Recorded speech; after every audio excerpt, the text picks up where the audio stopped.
Greetings, viewers! I am your shitty DM, but once upon a time I was also a shitty player. Yeah, so I've been into 5th edition for a couple years now, and it's gotten to about that point where I'm just not in any games that as a player anymore. I kind of, for like the past few months I've been going to Adventures League on Tuesday, but I'm just kind of gonna stop going to that. It's just that they only do modules, and I'm just kind of sick of those. Not really much room for character development, and I don't really have a whole lot of stakes in them. It just kind of feels more like everyone's here. It's Tuesday. We're not doing anything else. Let's just go playing D&D. Like, it's not really like telling any kind of stories related to the characters. So I'm just gonna stop going to those. But in their place, I'm gonna be running another game on Roll20. And I just thought I'd take a look over my character sheets, and I'm not saying that I'm never gonna be a player again. I just thought that I'm just not playing any games right now.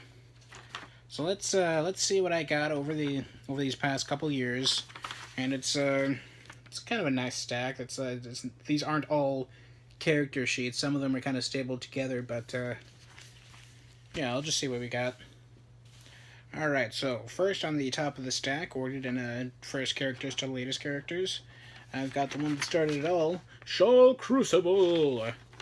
And this was originally going to be a Pathfinder character. I got invited to a game with someone who I was not really friends with, but we just kind of hung out in the same internet space together, and he was going to run a Pathfinder game and invited me. And I was mildly interested because I'd been wanting to get into D&D for a little bit then, so I agreed to it. And what happened then was that first I wanted to play a wizard, but then my buddy who was more into it said, no, you're starting for the first time, play a sorcerer. So I decided to go with that.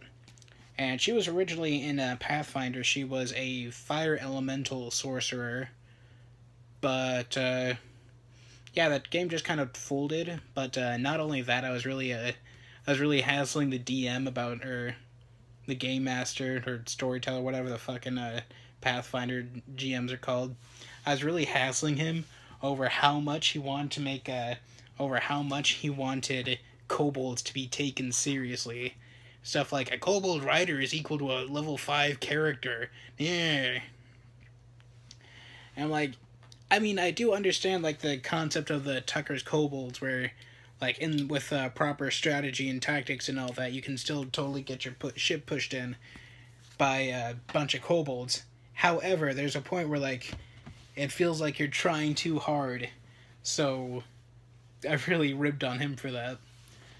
And alright, so Shaw Crucible, she was made, ended up being made for friggin' Horde of the Dragon Queen module.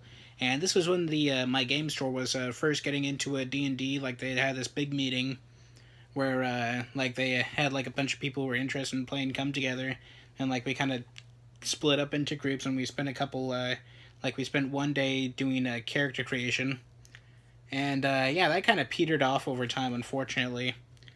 So let's see, Shaw Crucible.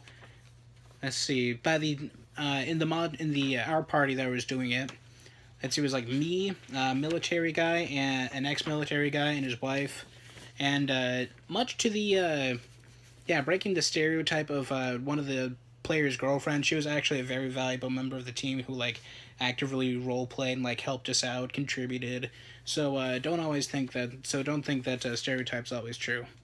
So by the time we finished, or the game came to an end, we were at the lodge, and we had just like encountered the lady who was or I guess the cult member who was like the leader of the lodge or whatever. I really don't remember anything about it up to that point. So, and when the game ended, Shaw Crucible was a level 4 sorcerer and a level 2 warlock, and this was the beginning of my not quite obsession with having characters multi-class into warlock. I mean, in total, it only happened like with this character and like one other character, really. But like, I've always kind of got this thing where I'm looking at the shoes like, I could take a level in Warlock. And this is also going to be true for another upcoming character, or for the next upcoming character. But the point is, yeah, I just really like putting a pointer to Warlock and getting that Eldritch Blast. I don't know what my problem is. So, I actually wrote out her backstory for this. This is one of my first characters. Let's see. Born to a family of nobles, mining, processing iron. Yeah, Shaw's draconic bloodline manifested at a young age. However, let's see, a medical examination post-manifestation revealed she would be infertile and was sent off to a scholar of sorcery. After learning the basics of sorcery and being given reading and practice material, she set off to practically apply her knowledge. Wow, usually my writing isn't this bad, but like, it's just so fucking crammed in here. Look at this shit. That's borderline unreadable. What was I thinking? Let's see. She intends to eventually return to her ancestral home, but she doesn't know when by this point. And yeah, this was a lot deeper when I originally imagined it. Where yeah, like oh fuck yeah, I also made this for an online game. Like, she was the only character that I had at the point. But like, I was expecting a whole lot more from the Dungeon Master, and with that game also unfortunately kind of petered off too. But yeah, I had written like a whole lot of backstory for her family and who was in it. And not to toot my own horn, but I think I gave all of them a believable character and pathos. And yeah, she was kind of fun to play.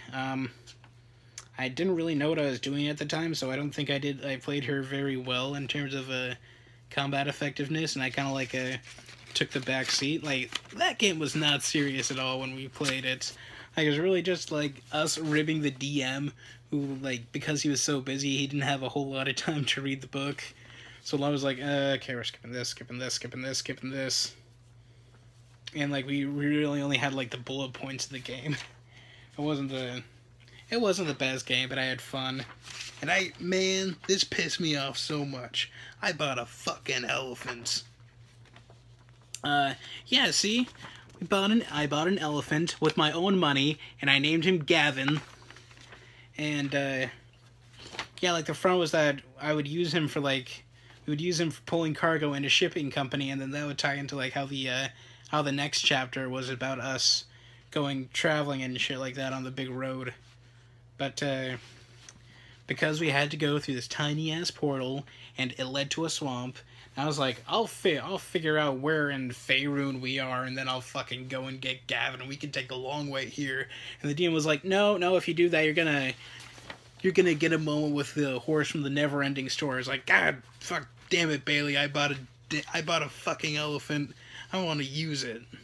So yeah, that was me. I'm not too salty about it these days. Like, it's just, yeah, I can't get too mad about that kind of thing. Yep, next up, we have my second character, KusoDM's. So for the game that I played him in, it was a Saturday game, and about the time I started playing in it, I didn't know that there was a game going on Saturdays at the game store at the time, because I was working during those periods. So, like, I used to, like, pop in for, like, half an hour before I'd go to work, like, I had to have my lunch, and, like, get some sodas there. Because I still hang out there a lot, and I did back then as well. So, yeah, because I was working during the game time, I didn't know that they were playing. And one day I just went there, and I was hanging out. I had my computer and shit. And, like, I heard them start up a game nearby, and like two of the people I knew were into D&D, but I had never really talked to them a whole lot. Like, I just kind of seen them around. I was like, are you guys playing D&D? And they were like, yeah. I was like, can I play?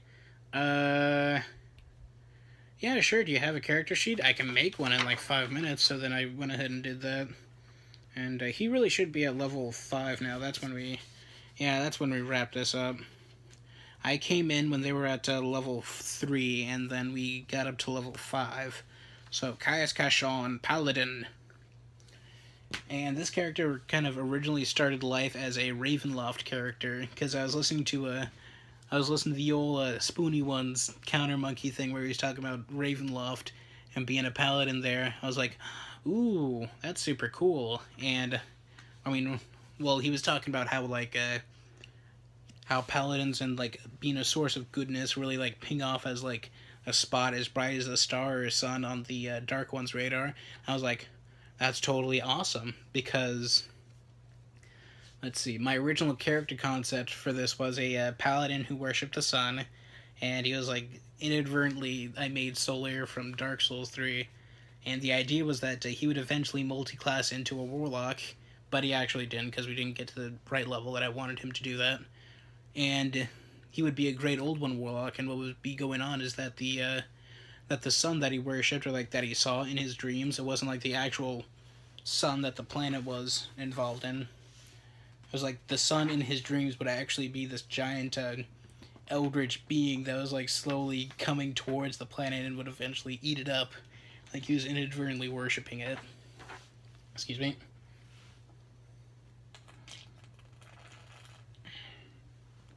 God, Sam Adams is the worst. Let's never get that beer again.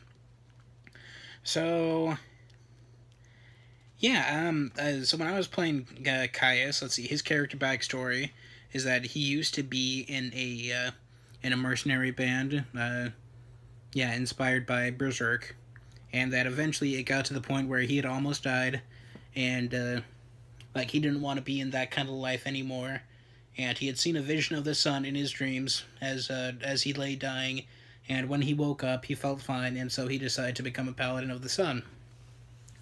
So, yeah, that was his backstory, and he wasn't really a particularly flavorful kind of character.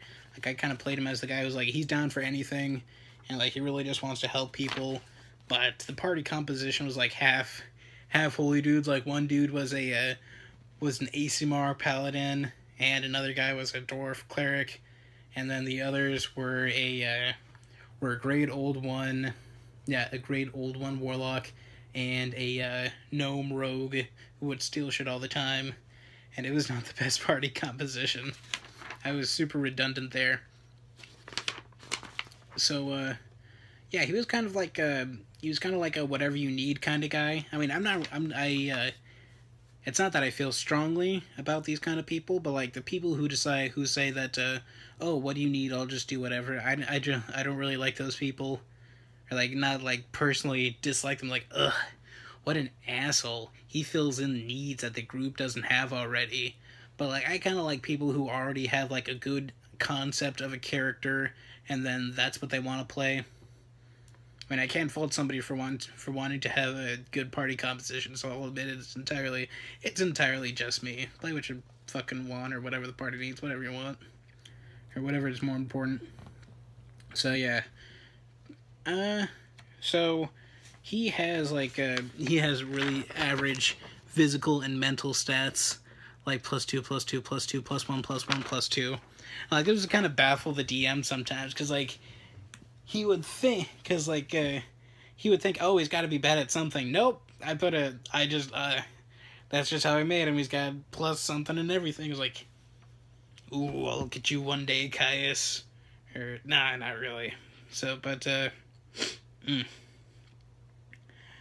yeah, see, so because he's only got like 15 strength, I made up for it with like the friggin' dueling fighting style. Then eventually he got heavy armor master, and he had like an 18 armor class, so he was alright. He was like the taking hits kind of guy. Like, he could take it and he could give it just as well. So, yeah, I know a strong character concept. I didn't even really use Smite. I'm kind of a baby when it when it comes to Smite, because like I just never used it, and it's not that I don't feel it ever came up. It's like, yeah, you get into a fight and you can use Smite, but for some reason, like, I never used it, because I'm like, oh my gosh, I got only 3 spell slots. I mean, I can use it on something like Searing Smite. I can put people on fire, Shield of Faith, or Bless. And like, I ended up using Bless a whole lot more, and because I always forgot my concentration rolls. So it's just like, it doesn't matter. Everyone still got bless. Yeah, he was kind of fun to play, but I think I'd say one of the other players, she was the DM's wife at the time. And again, defying the DM's wife stereotype. She was also like an active role player. But she kind of took, I'd say she kind of took things more seriously. Like, she thought it was weird that he was like, that I was playing like kind of a perfect kind of guy. And that I didn't really want to be, or like that I was just like eager to get into whatever. And like didn't have a whole lot of personal stakes. And like that is kind of a weird person to actually be in real life. But, you know, it's D&D. And like, as long as you're not being, your character isn't an asshole, then I think you can do most anything that you can. So, next up, there's one of my longer played characters, Thorismund Wall, previously Thorak Redgore, a half-orc boy wizard, and like that was the original concept, half-orc boy wizard. Where I thought about him in like the last session of the of when I was playing as a Caius, and like we were about to switch DMs, and he just came to mind during that. And as it turned out at the time, everybody wanted to switch their characters out. So yeah, I decided I wanted to be a half-orc boy wizard, and I would be an artificer, or artificer wizard tradition, not the class. That one hadn't come out yet. So that's what I decided to do. And unfortunately, at the same time, the same guy who was a paladin when I joined in, he also ended up playing a wizard, and he was an abjuration wizard. He's the most boring fucking guy to play with. It's like every combat, his first action would be, I haste the monk. And that's actually how he would phrase it. Like, he's such a boring guy. He doesn't add fluff to anything. Like, he doesn't have a whole lot of character besides being a serious guy. Like, even in other games, that's kind of his character. It's like, guy, you're so fucking bored, man. I want to tell him that to his face, but, like, I don't think he'd get it, or he'd just be like, yeah, that's just what my characters are. Like, yeah, I just kind of played boring guys, I guess. And, like, yeah, he's not, ooh, that guy. Doesn't it bug you when don't you hate it when there's something that, when there's a person that, like, just kind of bugs you, but, like, there's really nothing wrong with them? I mean, it's just like, I don't know. So, yeah, Thorismund Wall. So the reason I wanted to do this character was because I saw the Artificer class. I was like, oh, cool, a guy who can make magic items. That'd be really great for the party. And I'm the kind of guy who just, like, I just like magic items, like the idea of having cool magical shit that you can use all the time. And like, yeah, that just really got to me. I thought I was like, yeah, let's do that. I want to be that guy. That didn't really happen because the DM didn't really like the idea of me being able to like make my own magic items. And like another thing, the total time for the campaign during, yeah, the total like time elapsed in game for the campaign was like 1, 2, 3, 4, 5, 6 days, like 6 days for like a multi-month campaign. Because like the opening arc was like, oh, we're in this trading post and it's being besieged by orcs and hobgoblins. And then like the next was like, oh, the longest part was when we were just on the fucking road going from this trading post to this next city. Like, it took so fucking long. Like, you might probably bitch about, oh, yeah, you might probably bitch about wanting a short rest. But for us, the DM, he really stuck to the 6 encounters per day rule. Like, shit would just kind of drag on. Like, I'm not saying he was a bad GM, or a bad DM, it was like, it just wasn't the most fun I've had in a game. So, friggin', I mean, it gets to the point where, like, you just run out of your fucking spells. It's like, what do I have? Like, we've been like 4 different combats so far. Like, now the party's split. Half of us have gone into the fairyland, then half of us are, like, stuck back here to fight a fucking bone devil. And it's like, oh boy. Yeah, that actually happened. We ended 3 of the characters ended up going to fairyland. And it was just kind of a waste of fucking time. Like, nothing happened. Nothing important happened there. It was like, ugh. Come on. Let's see, my spell list is, like, all over the place. Like, I got some, like, normal spells, or cantrips, like Chill Touch, Prestidigitation, Shocking Grasp, Firebolt, MM, I don't know what that is. Let's see, first level spells. Oh yeah, that's Magic Missile. Yeah, I ended up changing my spell list at some point through. Yeah, my spell list is, like, all over the fucking place. This was not the best idea. This was not my best thing. Like, I'll admit, the most fun I had in this game was when I used Polymorph to turn into a Triceratops. That was the fucking best. I love dinosaurs in my games. I will put dinosaurs in my games if I can help it. Like, I don't know why. Like, dinosaurs aren't even the best monsters. And, like, I didn't even have, like, a fixation with them when I was growing up. I was like, boy, I fucking love dinosaurs in D&D. I don't know why. So, like, the last thing we did with that thing, or, like, with that campaign, was we'd gone into these abandoned dwarven mines, and there was some, like, it was full of devils in there. And this was really because the monk was too strong. And the monk was a Kensei monk before the nerf, and, of course, you pick the greatsword for your Kensei monk, because, like, that's the best you can do. Like, that's the most damage you can do. And because he was being hasted all the damn time, it was just like, whoosh, whoosh, whoosh, run across the battlefield. Whoosh, whoosh, whoosh. Everyone's fucking dead. So the DM had to compensate by having us fight, like, way stronger guys than we could really manage. Like, it just got to the point to be pretty ridiculous. And, like, then he works in, like, a software or something, and, like, he had some kind of contract with the military, so he didn't have the time during the week to prepare. So I took up the DM mantle, and I ran a couple short adventures with the party, but then at the time, because, like, classes, like, I had to sleep on Saturday, or I had school and I had class in the morning of the Saturdays, so we couldn't really play as much. And then eventually, like, I just had to spend all my Saturdays and Sundays studying and, like, doing homework, so I couldn't run. And then, like, a few weeks passed, and we weren't playing anymore. And I think they're alright for the most part. Let's see, the husband and wife, right now they're working on their clothing. Yeah, like, they're doing a clothing studio, because the wife was like, she's a good tailor, or, like, she makes, like, fantasy clothes and things like that. Like, she does a whole lot of, like, little knickknacks. She made dice bags for us for Christmas. It was great. I love you, Carol. Or, Carol. Fuck, yeah, Carol. Like, she's just the best. And, yeah, like they were saying, we could probably sell these and, like, do it as a full-time job. And then, like, they actually ended up doing that, so that was great.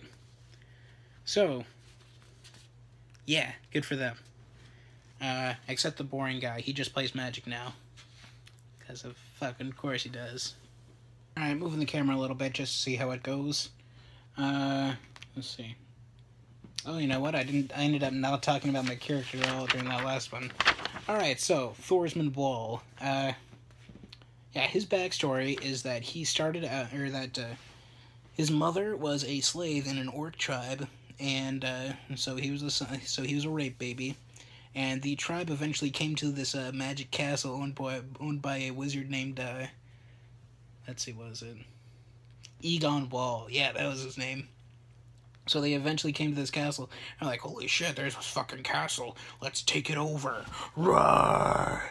And then when they went into fucking storm it, they were, like, shot up by magic turrets and shit like that. And pretty much everyone died or ended up scattered.